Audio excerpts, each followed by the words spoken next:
From inside this modest house in Lake Placid comes the sound that pleases the ear of anyone needing an artificial limb. That's the job of Jeff Aronstone and his highly skilled staff.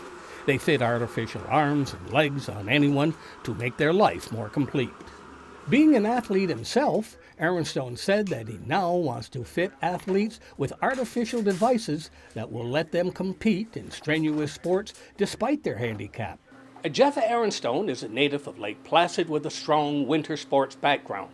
That same experience is helping many adaptive athletes to compete in World Cup events and even Olympic competition. We've actually developed things too. We've created a few different products, and some things for particular individuals that have never been in existence before.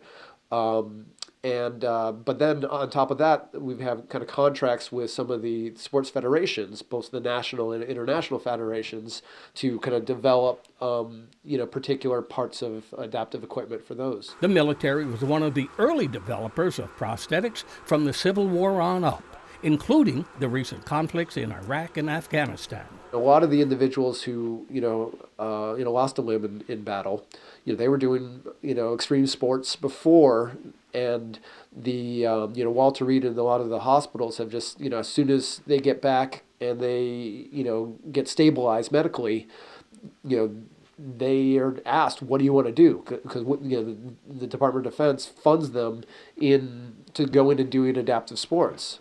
And so, the amount of technology that has come out in the last 10 years of, in the realm of adaptive sports has been, phenomenal. And with that has come the recognition. We have already heard a lot about the Paralympics in Russia, but adaptive athletes go further and compete in World Cup events and other extreme sports. Aronstone is presently working on a device for sled hockey, and he hopes to have a tournament in Lake Placid next year. Adaptive skiing is gaining rapidly in popularity, and Aronstone is making gains with a sit ski model. Most sit skis are essentially, for cross country, are essentially just literally a chair on skis. So the corner of the thing, they have to tilt the whole thing up on edge, which is very hard. And when you get to a side hill, people a lot of times will skitter off the trail. The way this one's set up is that if you tilt this way, it'll take quite a bit of weight to do it. But if you tilt this way, it'll actually turn the skis that way. And if you tilt the other way, it carves the skis the other way. Steve Halloran is a below-the-knee amputee and works with Aronstone. He wants to play hockey again and is being fitted with a special skate. It's kind of like starting over again. I was a very proficient skater, and now you have to kind of learn everything all over again because I don't have my ankle flexion and things, but we're working that out as we go along, prototyping and changing things as needed. Halloran now skates several times a week.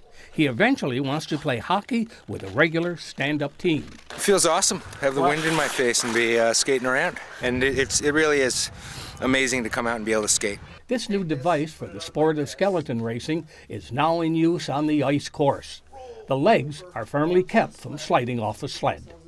Aronstone is now working on a device for rock climbing and bobsledding. He said living in the North Country is ideal for working with adaptive winter sports. It gives him plenty of inspiration. For Mountain Lake Journal, I'm Jack LaDuke in Lake Placid.